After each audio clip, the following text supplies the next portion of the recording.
Hello, I'm Dr. Joseph Lee, your friendly urologist. Ngayon, sasagutin natin ang ilan sa inyong mga katanungan. Sa mga hindi pa nakasubscribe, just click the notification bell and subscribe para palagi kayong updated. Mula kay Sagittarius, maganda daw at natutuwa siya sa Genesis Organic Spirulina. Of course, maganda. It has very, very good ingredients like your anthocyanin, phytophenol, diba? Theobromine, diba?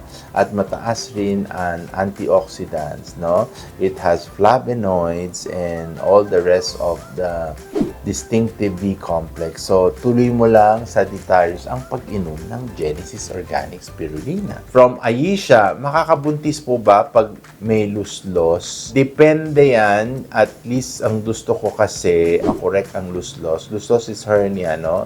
Either it's a right hernia or a left hernia. Basta i-correct na if there is no impediment or obstruction or to the testicles na I think the production of your spermatogenesis will continue. So, walang kinalaman yan sa fertility aspect.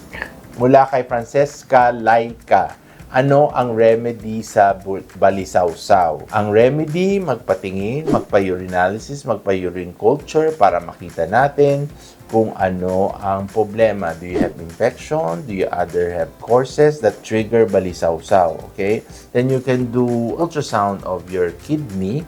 Okay? Pag babae ka lang, add mo na lang ang prostate. Pag lalaki ka, so that you will check kung meron prostatitis, urethritis, pag babae, urethritis, di ba, cystitis, all those stuff. Then, gradually, makikita natin where is the origin of your balisawsaw. Then, if ever that is infection, there is infection, then we will treat with the corresponding adequate antimicrobial. Okay? Then, of course, may follow-up pa ha, may follow-up pa. Bakit nagbabalisawsaw ang isang tao? You can go on retention, stone, recurring infection, yung mga ganon. Tapos hindi umiinom ng tubig. Kailangan uminom ng tubig. Hanggang dito muna at kung meron pa kayong mga katanungan, post the question in the comment box below. Dahil dito sa aking channel, tanong nyo, sagot ko.